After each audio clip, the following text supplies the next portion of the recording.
Hi everyone, so as you know, I do reviews of the TV program The Fear Clinic. So this is episode 5, so you can watch the other reviews that I've done. I think I've uploaded 3, I've got one more to upload. This is going to be shorter than normal, you'll find out why in a minute, because it's just, I think this will also probably be my last review because yesterday just put me off. So we have, as normal in every episode, there's 3 people. I couldn't watch it all.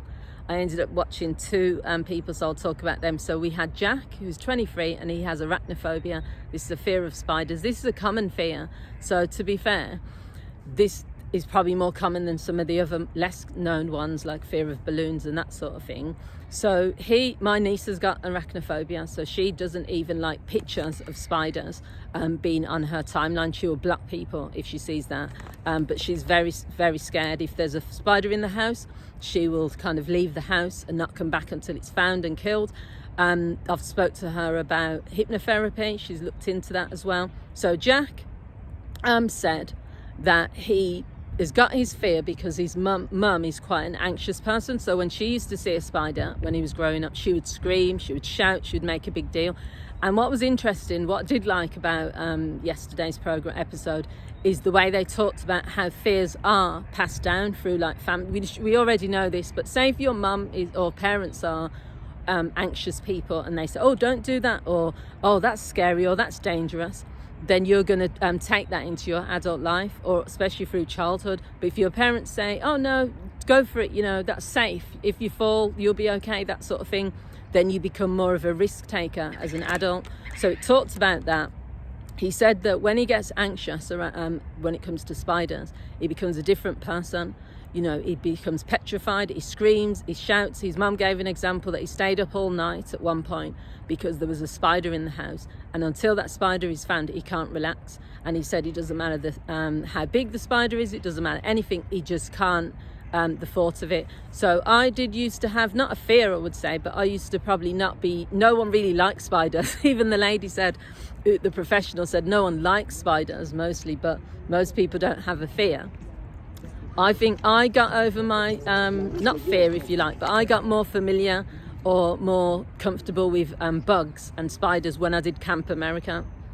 And I think it's true what they were saying about, like, if you see other people calm and relaxed around things that you're scared of, it makes you calm. So when I was a camp counsellor working with the children, you can't really scream and shout because there's a spider in the room. I mean, at one point there was a snake, we had snakes, we had spiders. We were out in the forest, you know, in America, in Philadelphia on a Girl Scout camp, and there was all sorts of bugs. Now I'm scared inside, my heart was going, oh, I'm scared, but the children, I can't let them see me scared. So then I learned how to cope with all types of bugs, and I think from that point, when I saw like a little spider in the UK, it was nothing. But before that, I probably would have also been like, oh, I need to get out of here, because we have that like innate fear of things. So he done really well. He started off where he was really scared. He was shaking, he wouldn't go into the room. There was a spider in a box, a clear box as well, where you could see the spider, and it was a pretty big spider with like those long legs. He couldn't go in the room.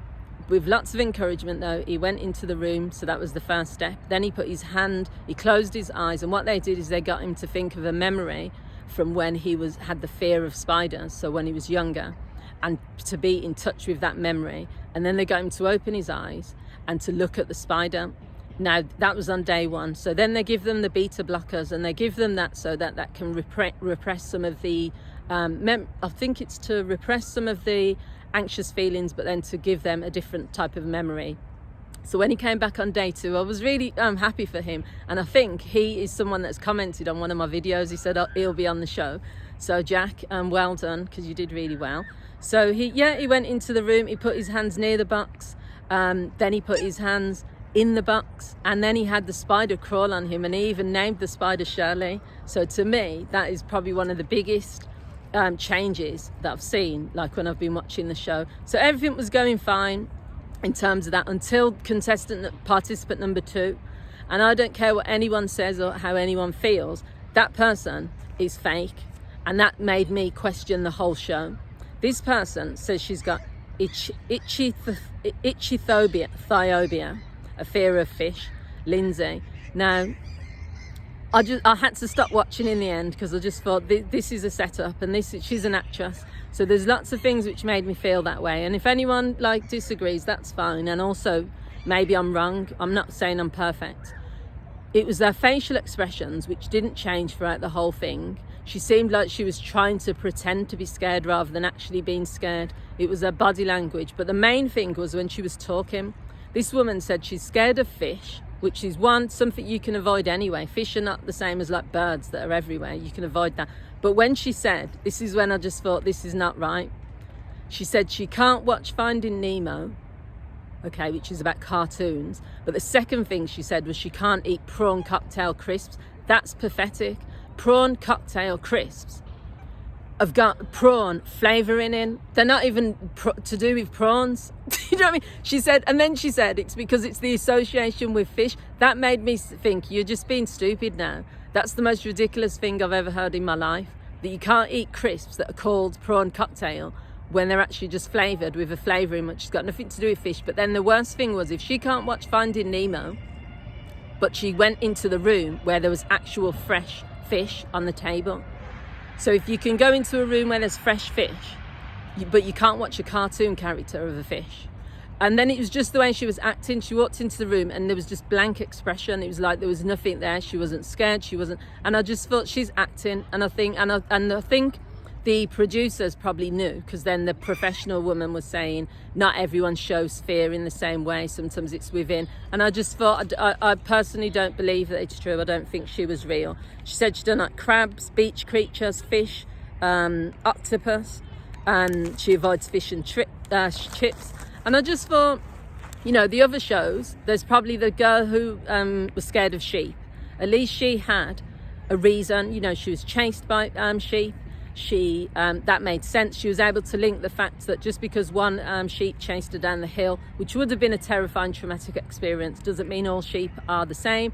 And hers seemed more genuine. But this lady who said she's scared of fish, the minute she said she doesn't eat prawn cocktail crisps and that she doesn't watch Finding Nemo, and then the way she was saying it and the way she was acting, people might be wrong. Let me know if you watch the show and what you think. But yeah, that just put me off. I thought I didn't see it as being, I thought it was genuine up till then, the show, but now I'm questioning, are some of the participants purposely planted on that show to just make it entertainment value? So what do you guys think? So that's episode 5. I'm gonna do I don't know if I'm gonna watch episode 6 because there's one more episode to go. If I do, I will review it. If I don't, then you can watch the other episodes that I've done. Thanks for watching. Bye.